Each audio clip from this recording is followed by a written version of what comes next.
नमस्कार आणि आजच्या या आपल्या सखोल चर्चेत सर्वांचं स्वागत आहे.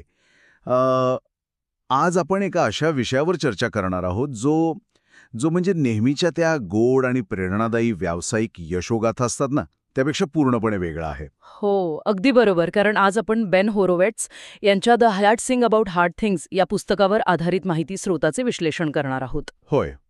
आणि कसं आहे ना, आपण जेव्हा स्टार्टअप्स किंवा नवीन व्यवसायांबद्दल वाचतो, तेव्हा तेव्हा बहुतांश वेळा आपल्याला फक्त अशाच कथा ऐकायला मिळतात, की बाबा एका गॅरेजमध्ये कंपनी सुरू झाली आणि पुढे जाऊन ती अब्जावधी डॉलर्सची झाली.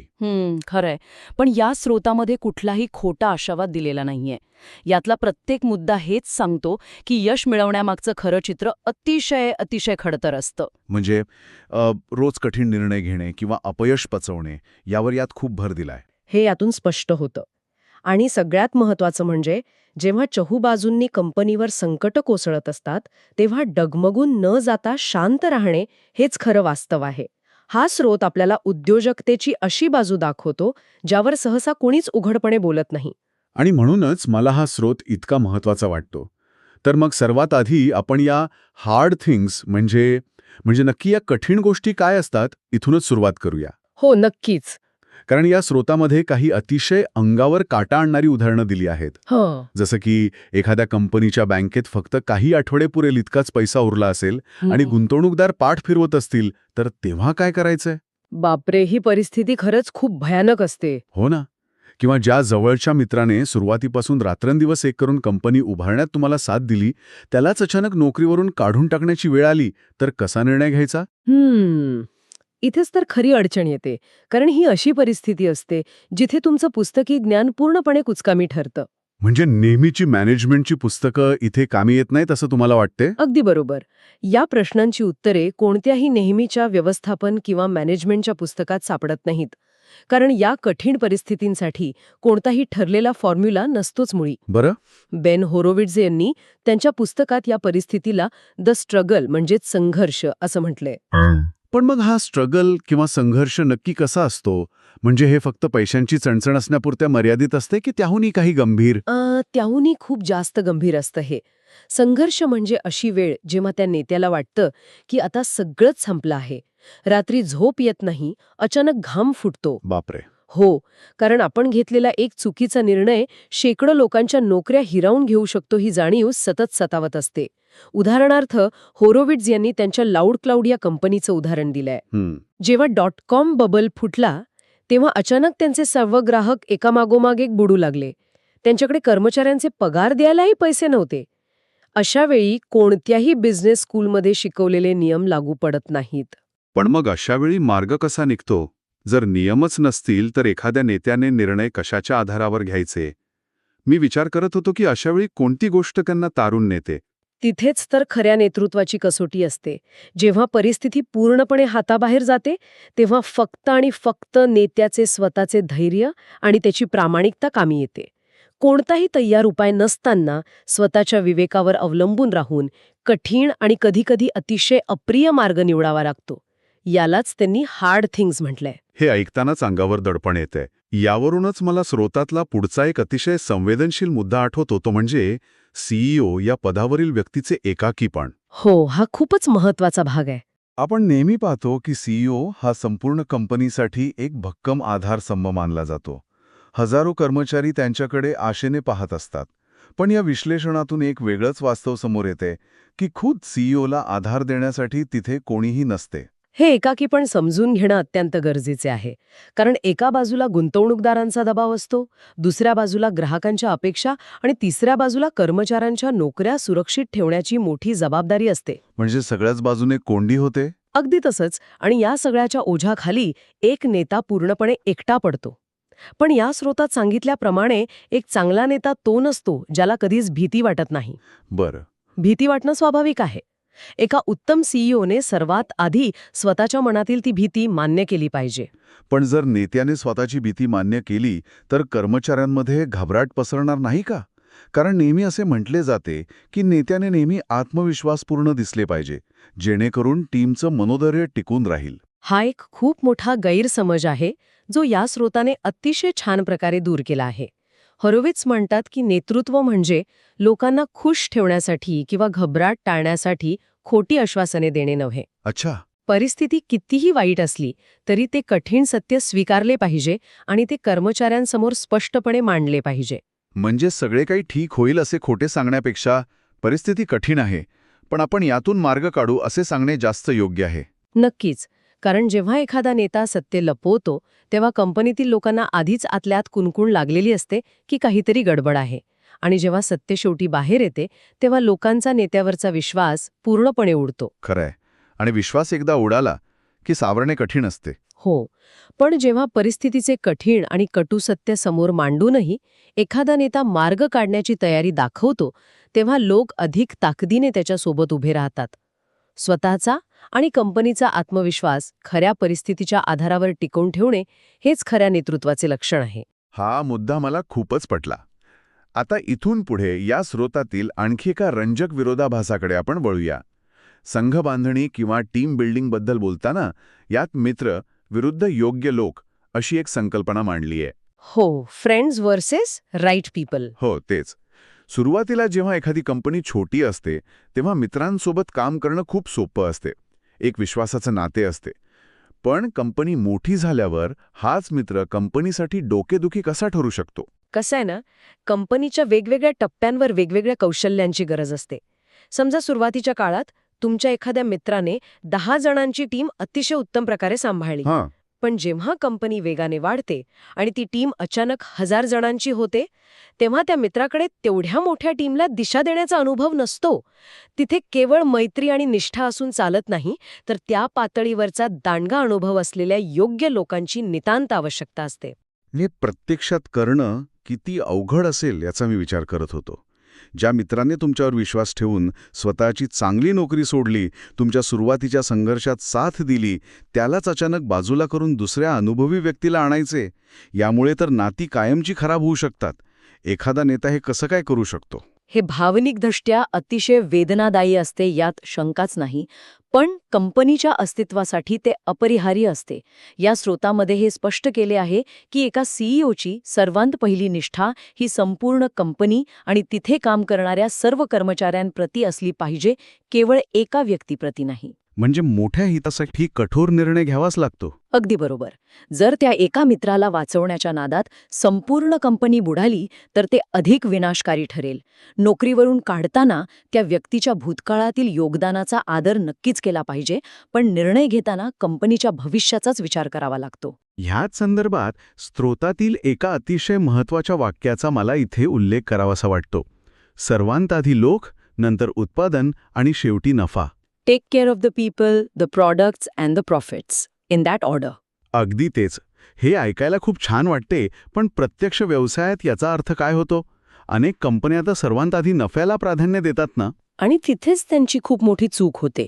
जर या क्रमाचे आपण सखोल विश्लेषण केले तर लक्षात येईल की हा क्रम किती विचारपूर्वक लावला आहे.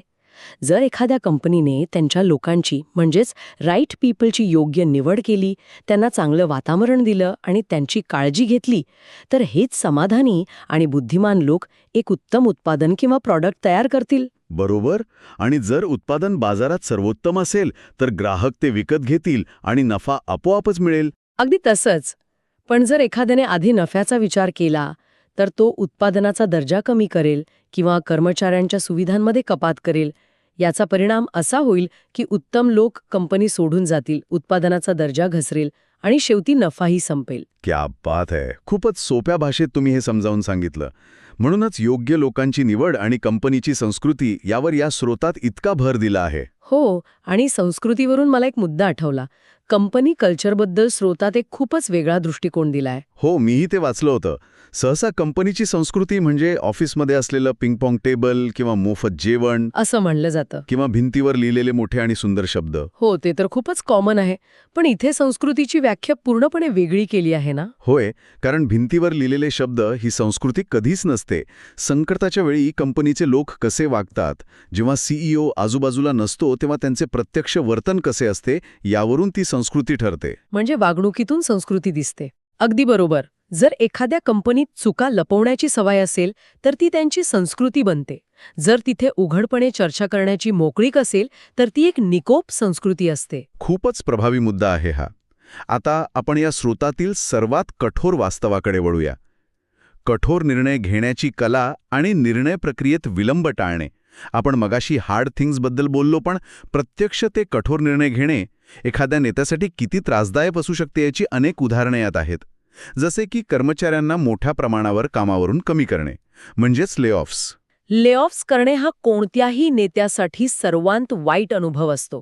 पण यातून आपल्याला हे समजून घ्यायचे आहे की जेव्हा एखादी बोट बुडायला लागते तेव्हा संपूर्ण बोट आणि त्यातील सर्वांचे प्राण वाचवण्यासाठी काही जडवस्तू किंवा अगदी काही लोकांनाही समुद्रात फेकून द्यावेच लागते. हे ऐकायला खूपच निर्दयी वाटतं, पण ती काळाची गरज असते. हो, हा निर्णय कितीही अप्रिय असला तरी तो न घेतल्यास सगळेच बुडणार असतात हे लक्षात घेतलं पाहिजे. किंवा अप्रिय प्रसंग पुढे ढकलण्याचा प्रयत्न करतो. एखादा प्रकल्प बंद करायचा असेल किंवा कॉस्ट कटिंग करायचे असेल तर आपल्याला वाटते की अजून थोडा वेळ वाट पाहूया, कदाचित पुढच्या महिन्यात परिस्थिती आपोआप सुधारेल. आणि हाच नेतृत्वातील सर्वात मोठा धोका असतो. आशा करणे हे व्यवसायातले धोरण असू शकत नाही. निर्णय घेण्यास विलंब केल्याने समस्या सुटत नाहीत, तर त्या अधिकच गंभीर आणि जीवघेणे रूप धारण करतात. म्हणजे वेळ काढूपणा घातक ठरू शकतो. नक्कीच. होरोविट्स यांनी स्वतःचा अनुभव सांगितला आहे, जिथे त्यांना सलग 3 वेळा लेऑफ्स करावे लागले. सर्वात महत्त्वाचा धडा जो यातून मिळतो तो हा आहे की कठीण निर्णय जलद गतीने घेतले पाहिजेत. वेळ काढूपणा केल्याने कंपनीतील उरलेल्या कर्मचाऱ्यांमध्ये असुरक्षिततेची भावना वाढीस लागते आणि कामावरचा फोकस उडून जातो. म्हणजे जर एखादा वाईट निर्णय घ्यायचाच असेल तर तो लांबट ठेवण्यापेक्षा एकाच झटक्यात घेणं जास्त हिताचे असते. आणि तो निर्णय घेताना नेत्यांनी स्वतः उपस्थित राहून पूर्ण पारदर्शकता ठेवून त्याची जबाबदारी स्वतःवर घेतली पाहिजे.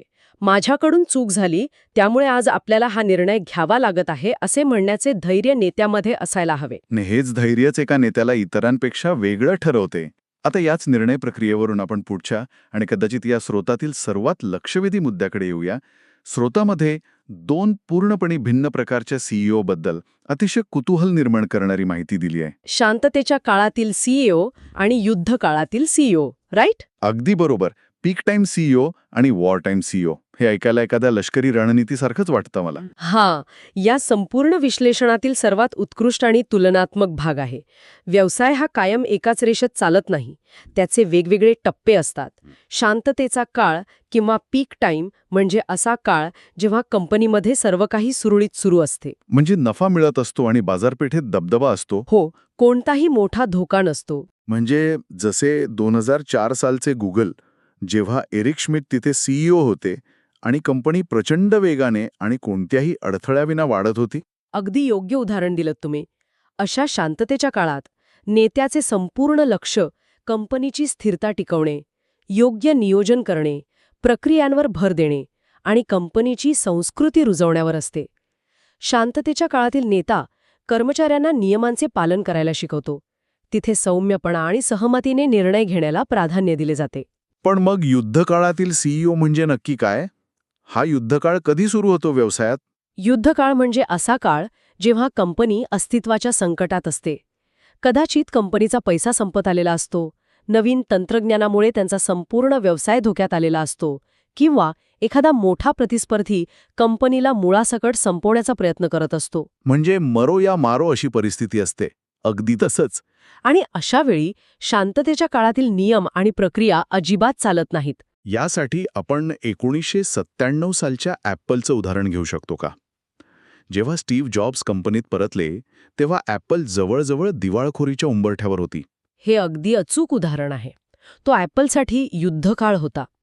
आणि अशावेळी नेत्याला अत्यंत जलद आणि कठोर निर्णय घ्यावे लागतात. तिथे सहमतीने निर्णय घ्यायला वेळ नसतो. वॉरटाईम सीईओला सौम्यपणा बाजूला ठेवून अत्यंत आक्रमक व्हावं लागतं. म्हणजे तिथे प्रक्रियेपेक्षा रिझल्ट जास्त महत्वाचा असतो. हो, प्रक्रियेपेक्षा संकट व्यवस्थापन आणि कंपनीचे अस्तित्व टिकवणे यालाच सर्वांत जास्त महत्त्व द्यावं लागतं. युद्धकाळातील नेता नियम पाळण्यापेक्षा जीव वाचवण्यासाठी नियम मोडायला शिकवतो. कमाल आहे. म्हणजे एकाच व्यवसायात परिस्थितीनुसार नेत्याला स्वतःची कार्यप्रणाली पूर्णपणे बदलावी लागते. हे एखाद्या व्यक्तीसाठी किती कठीण असेल याची मी फक्त कल्पनाच करू शकतो. अतिशय कठीण असतं. पण जर संकटाच्या काळात नेत्याने शांततेच्या काळातील नियम लावायचा प्रयत्न केला तर कंपनी कधीही तग धरू शकणार नाही. जेव्हा कंपनी जीवघेण्या संकटात असते तेव्हा नेत्याकडे हा वॉर टाईम माइंडसेट म्हणजेच युद्धकाळातील आक्रमक आणि संशयखोर मानसिकता असणं अत्यंत आवश्यक असते. आजच्या या संपूर्ण विश्लेषणाचा जर विचार केला तर एक गोष्ट अगदी स्पष्ट होते की उद्योजकता ही बाहेरून दिसते तशी सोपी आणि सरळ अजिबात नाहीये. यात अनेक खाचखळगे आहेत. नक्कीच. मला वाटतं यशस्वी उद्योजक तोच जो कठीण परिस्थितीतही निर्णय घेण्याचे धैर्य दाखवतो. संकटात शांत राहणे, अपयश हा प्रवासाचाच एक भाग आहे हे स्वीकारणे आणि कोणताही तयार फॉर्म्युला नसताना न डगमगता योग्य मार्ग काढणे हेच खऱ्या नेतृत्वाचे प्रतीक आहे. आणि हे ज्ञान का महत्वाचे आहे हे सुद्धा आपण लक्षात घेतले पाहिजे. जे कोणी श्रोते नवीन स्टार्टअप सुरू करत आहेत, जे नवीन मॅनेजर्स म्हणून जबाबदारी घेत आहेत किंवा जे सध्या आपल्या व्यवसायात प्रचंड संघर्ष करत आहेत, हो, त्यांच्यासाठी तर हे खूपच उपयुक्त आहे. होय, त्या सर्वांसाठी उद्योजकतेची ही न फिल्टर केलेली अत्यंत वास्तववादी बाजू समजून घेणं गरजेचे आहे. हे स्रोत त्यांना एक प्रकारची मानसिक तयारी करायला मदत करते की पुढे रस्ता सोपा नाही, पण योग्य मानसिकतेने तो पार पाडता येऊ शकतो. स्वतःला सतत विकसित करणं आणि कठीण गोष्टींना सामोरे जाण्याची तयारी ठेवणे हेच खरे यश आहे. खरंच अतिशय डोळे उघडणारी ही चर्चा होती आजची. युद्धकाळातील नेतृत्व हे बुडणारी कंपनी नक्कीच वाचवू शकते, यात शंका नाही. पण जाता जाता या स्रोतातील माहितीवर आधारित एक अत्यंत वेगळा विचार मला इथे मांडावासा वाटतो, जो श्रोत्यांनीही स्वतः एक्सप्लोर करायला हवा. नक्की सांगा. जर वॉर टाईम सीईओने कंपनी वाचवली आणि आता कंपनी पूर्णपणे सुरक्षित आहे, पण विचार करण्यासारखी गोष्ट ही आहे की जर सगळं सुरळीत चालू असतानाही, म्हणजे शांततेच्या काळातही त्या नेत्याने तीच आक्रमक आणि कठोर पद्धत वापरणं सुरूच ठेवली तर काय होईल? हा खूपच महत्वाचा प्रश्न आहे. सततच्या या आणीबाणीसारख्या आणि तणावपूर्ण वागण्याचा कंपनीच्या संस्कृतीवर काय परिणाम होईल? आणि सर्वात महत्त्वाचे म्हणजे तिथे काम करणाऱ्या कर्मचाऱ्यांची मानसिकता कशी टिकेल? हा नक्कीच विचार करण्यासारखा मुद्दा आहे, ज्यावर सर्वांनी मनन करायला हवे. आजच्या या सखोल विश्लेषणात आपण इथेच थांबूया.